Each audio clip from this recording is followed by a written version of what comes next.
खबरों में आगे बढ़ते हैं। शाइस्ता पर शिकंजा कसने के लिए पुलिस और एसटीएफ दोनों लगातार दबिश दे रही है। उत्तर प्रदेश से लेकर महाराष्ट्र तक शाइस्ता की तलाश अब जारी है और अब पुलिस की नजर अतीक और अशरफ के 40वें की फातिहा पर है। दावा तो ये किया जा रहा है कि शाइस्ता परवीन अतीक अहमद की 40वें की फातिहा में शामिल हो सकती है।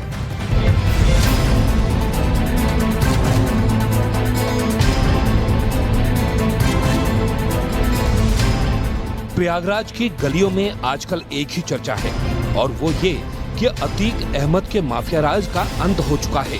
अतीक के काले कारनामों की वजह से उसका परिवार दर दर भटक रहा है और जिस दबंगई के दम पर अतीक का परिवार पूरे इलाके में दहशत फैलाता था, वो छिपता छिपाता फिर रहा है।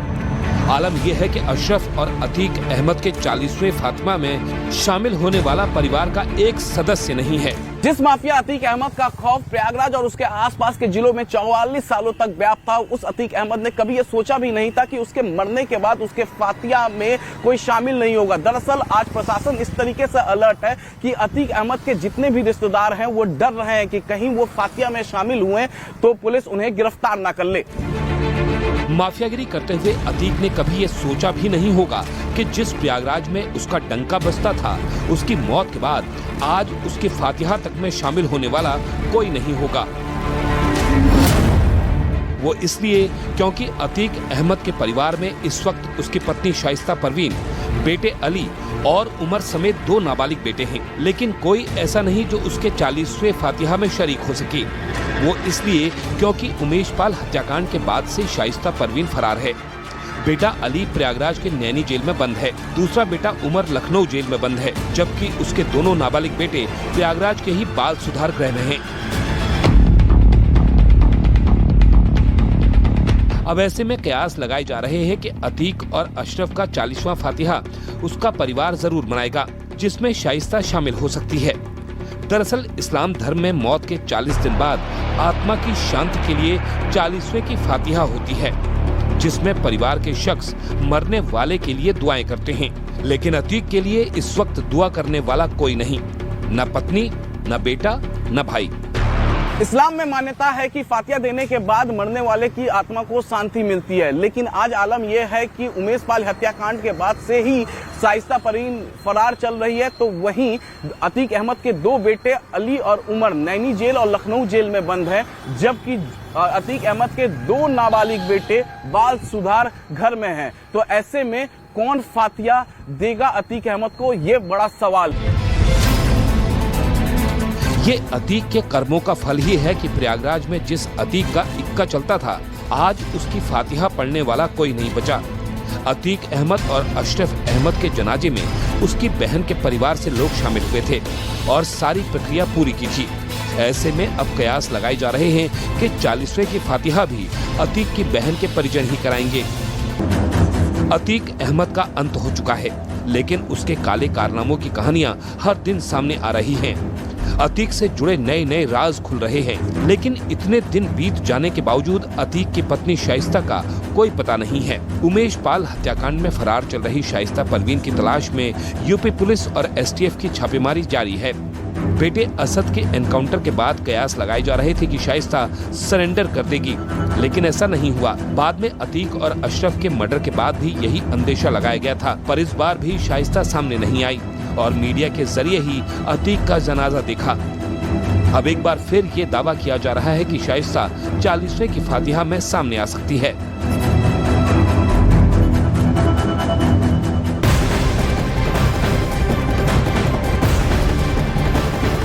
और वहीं उमेश पाल हत्या मामले में अतीक अहमद के परिवार की मुश्किलें अब और बढ़ सकती हैं। आज पुलिस चार्जशीट दाखिल कर सकती है। अतीक, अशरफ, शाइस्ता समेत 8 लोगों को पुलिस ने आरोपी बनाया। तो उमेश पाल केस से जुड़ी हुई ये बड़ा अपडेट, बड़ी जानकारी आप तक पहुंचा दे। पुलिस आज चार्जशीट दाखिल करेगी। इस पूरे मामले को लेकर जांच पड़ताल लगातार जारी है और ऐसे में कई अहम किरदार सामने आ चुके हैं, लेकिन सबसे बड़ा सवाल यही है, शाइस्ता परवीन कहां है? हालांकि कहा यह जा रहा है कि शाइस्ता परवीन को लेकर जो भी इनपुट्स मिले हैं उसके बाद उसकी पकड़ हो सकती है।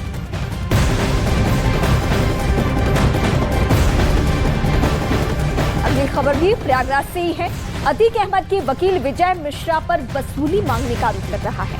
पीड़ित ने 3 करोड़ रुपए मांगने का आरोप लगाया है। अतीक के वकील विजय मिश्रा पर प्रयागराज के अतरसुइया थाने में केस दर्ज हुआ है। पीड़ित का यह आरोप है कि विजय मिश्रा ने उसकी दुकान से उधार सामान लिया और फिर जब उसने पैसे लेने के लिए फोन किया तो उसे जान से मारने की धमकी दी गई और 3 करोड़ रुपए मांगे गए।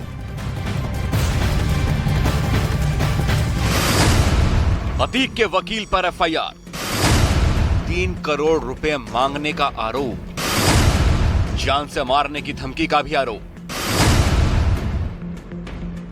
अवैध वसूली मांगने का आरोप। अतीक के वकील खान सौलत हनीफ को उमेश पाल अपहरण केस में सजा के बाद उसके एक और वकील की मुश्किलें बढ़ती दिख रही हैं।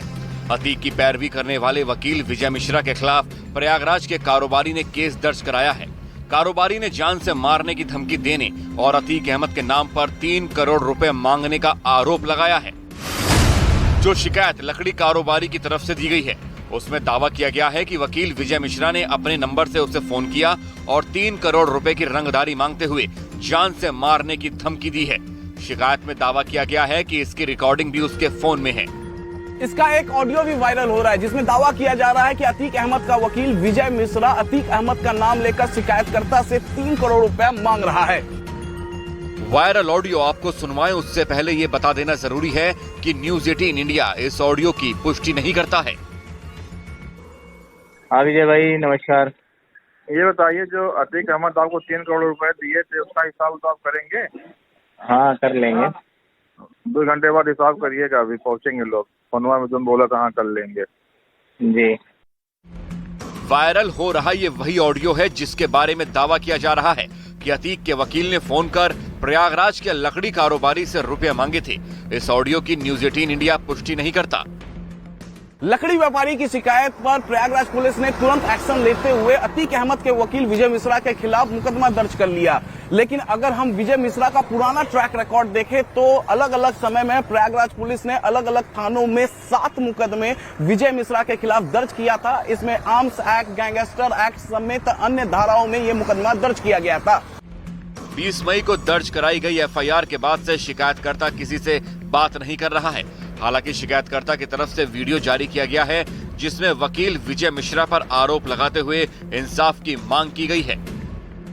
मैं एक प्लाई का व्यापारी हूँ। विजय मिश्रा मेरे यहाँ से प्लाईवुड ले गए थे और जिसका बकाये के लिए मैंने फ़ोन किया तो उन्होंने मुझे उल्टा 3 करोड़ की रंगदारी मांगते हुए धमकाया और मैंने इनके खिलाफ मुकदमा लिखाया। मुझे इंसाफ चाहिए। विजय मिश्रा अतीक अहमद के नाम पे धमकी दे रहे थे 3 करोड़ की। गंभीर धाराओं में केस दर्ज होने और ऑडियो वायरल होने के बाद वकील विजय मिश्रा का बयान भी सामने आया है। विजय मिश्रा ने पूरे मामले को साजिश करार दिया है। इस बात को जो है पुलिस प्रशासन द्वारा मेरे मोबाइल को जो है लिसनिंग में लगाया गया हुआ था। मेरे मोबाइल को बराबर सुना जा रहा था। ये बात पुलिस को जानकारी हुई कि इनका लेन देन का मामला है। पुलिस द्वारा सईद अहमद को पकड़ लिया जाता है, 5 दिन अपने साथ रखा जाता है, टॉर्चर किया जाता है। टॉर्चर करने के बाद उनसे ये कहा जाता है कि विजय मिश्रा वकील के खिलाफ एक प्रार्थना पत्र रंगदारी का दो तब तुम्हें छोड़ा जाएगा। और मरता क्या न करता, उसको अपनी जान की बनाई हुई थी। उसने जो है मजबूरी में एक प्रार्थना पत्र दिया पुलिस को, उसके बाद उसको छोड़ा गया। वकील का दावा है कि उसकी और लकड़ी कारोबारी के बीच 1,20,000 रुपए का लेन देन था, जिसमें से 1 लाख रुपए उसने ऑनलाइन ट्रांजैक्शन के तहत दिए थे। बाकी पैसे भी वो देने वाला था, लेकिन उससे पहले ही 15 अप्रैल को अतीक और अशरफ की हत्या हो गई, जिसकी वजह से वो मानसिक रूप से काफी परेशान हो गया था। इस बाबत उसने जो है अपने मुंशी को मेरे पास पेमेंट के लिए भेजा था, तो मैंने उसने मुझे फ़ोन किया। मैंने कहा कि यार इस समय जो है मेरी मानसिक स्थिति ठीक नहीं है, क्योंकि 2 दिन पहले अतीक अहमद की हत्या हुई। उस समय मैं वहाँ मौजूद था और मेरे अगल बगल से गोलियाँ गुजरी हैं, तो इस समय स्थिति ठीक नहीं है। वकील पर दर्ज की गई एफआईआर में टाइमिंग काफी अहम हो जाती है, क्योंकि शिकायतकर्ता के दावे के मुताबिक उसे 17 अप्रैल को धमकी दी गई थी, लेकिन एफआईआर उसने 1 महीने 3 दिन बाद यानी 20 मई को दर्ज करवाई गई थी। वहीं मामले में अभी तक पुलिस भी कुछ भी बोलने से बच रही है। अतीक की हत्या के बाद से पुलिस शाइस्ता परवीन को तलाश रही है। उमेश पाल हत्याकांड के बाद से शाइस्ता फरार चल रही है। अतीक अहमद और अशरफ अहमद की हत्या के बाद प्रयागराज पुलिस IS 227 गैंग की चार्जशीट बहुत जल्द अपडेट करने वाली है। नए गैंग चार्ट में शाइस्ता परवीन IS 227 गैंग की मुखिया होगी और फिर शाइस्ता परवीन के लिए मुश्किल और भी ज्यादा बढ़ जानी है।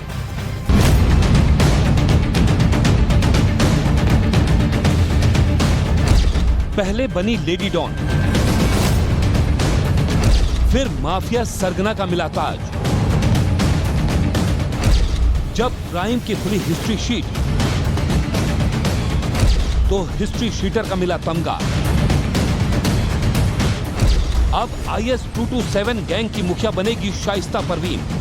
उमेश पाल मर्डर में जैसे जैसे शाइस्ता परवीन की फरारी का वक्त बढ़ता जा रहा है, पुलिस का शिकंजा कसता जा रहा है। जिस अकूत दौलत के दम पर शाइस्ता परवीन अतीक गैंग को खड़ा किए हुए है, अब पुलिस की नजर उसकी उसी दौलत पर है। जल्द ही प्रयागराज पुलिस IS 227 गैंग की गैंग चार्ट को अपडेट करेगी और शाइस्ता परवीन को इस गैंग का मुखिया बनाया जाएगा, जिसके बाद शाइस्ता परवीन की चल और अचल संपत्ति कुर्क की जाएगी।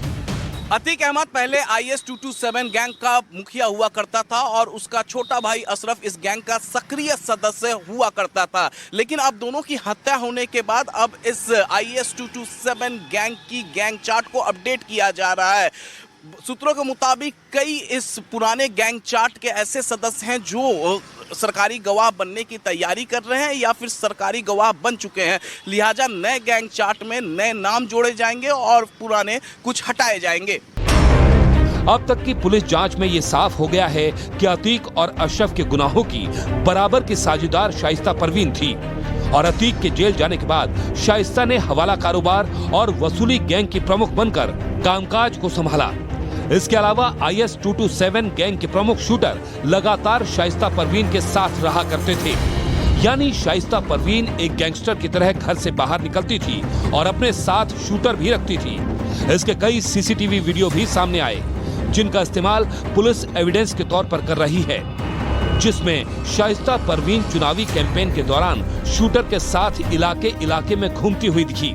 इतना ही नहीं, जिस तरह से उमेश पाल हत्याकांड के बाद से शाइस्ता परवीन फरार चल रही है, ऐसे फरार होना न सिर्फ किसी भी आम अपराधी के बूते की बात है और न ही किसी आम इंसान के। इतने लंबे वक्त तक पुलिस की आंखों में धूल झोंकने का काम एक शातिर दिमाग ही कर सकती है। अब सवाल है कि ऐसा IS 227 गैंग में है क्या, जिसकी मुखिया पुलिस शाइस्ता परवीन को बनाने में लगी है। दरअसल एक समय में IS 227 गैंग के कुल सक्रिय सदस्य 160 थे। प्रयागराज पुलिस और UP STF ने कई सक्रिय सदस्यों का एनकाउंटर कर दिया और जो नया चार्ट उमेश पाल हत्याकांड से पहले अपडेट हुआ था, उसमें IS 227 गैंग के कुल सक्रिय सदस्य 132 थे। अतीक अहमद और अशरफ अहमद की हत्या और गुलाम असद के एनकाउंटर के बाद प्रयागराज पुलिस IS 227 गैंग की गैंग चार्ट को जल्द अपडेट करने जा रही है। नए गैंग चार्ट में शाइस्ता परवीन IS 227 गैंग की मुखिया बन जाएगी और फिर शाइस्ता परवीन के लिए मुश्किल और ज्यादा बढ़ जाएंगी, क्योंकि शाइस्ता परवीन जैसे ही गैंगस्टर बनेगी, उसके बाद शाइस्ता परवीन की चल और अचल संपत्ति को प्रशासन कुर्क करेगा। हाल ही में प्रयागराज पुलिस ने अतीक अहमद और शाइस्ता परवीन की बेहद करीबी खान सौलत हनीफ को रिमांड पर लेकर पूछताछ की थी। पूछताछ के दौरान खान सौलत हनीफ ने पुलिस को इस गैंग से जुड़े कई सदस्यों के बारे में जानकारी दी थी, जिसके बाद ये कयास लगाए जा रहे हैं कि उन नामों को भी नए गैंग चार्ट में शामिल किया जाएगा। उमेश पाल की हत्या के पहले शाइस्ता पर कुल 4 मुकदमे दर्ज थे। धोखाधड़ी, आर्म्स एक्ट और अन्य धाराओं में मुकदमे प्रयागराज के कर्नलगंज थाने में दर्ज थे। इन सभी मामलों में पुलिस ने प्रयागराज के जिला अदालत में चार्जशीट दायर कर दी है और मामला अदालत में विचाराधीन है। उमेश पाल की हत्या के बाद पुलिस जांच के दौरान शाइस्ता पर आधा दर्जन मुकदमे दर्ज कर दिए हैं। शाइस्ता परवीन के पुराने ट्रैक रिकॉर्ड को देखते हुए ये कहा जा सकता है कि पुलिस के लिए कोर्ट में ये साबित कर पाना आसान हो जाएगा कि शाइस्ता परवीन आदतन अपराधी है। अब गैंग की मुखिया बनाने की प्लानिंग को पुलिस का नया पैतरा माना जा रहा है, जिससे शाइस्ता पर सरेंडर के लिए दबाव बनाया जा सके।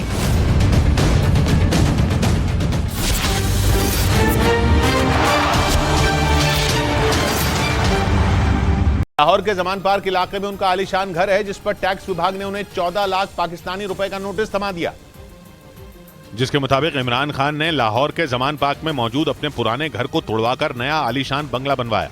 जिस पर लाहौर प्रशासन ने उन्हें 14 लाख पाकिस्तानी रुपए का लग्जरी टैक्स नोटिस भेज दिया, जिसके बाद इमरान खान को मजबूरी में ये टैक्स भरना पड़ा। इससे पहले लाहौर प्रांत के टैक्स विभाग ने इमरान खान से उनके नए घर का रिकॉर्ड मांगा था और उसी के आधार पर उन्हें ये नोटिस भेजा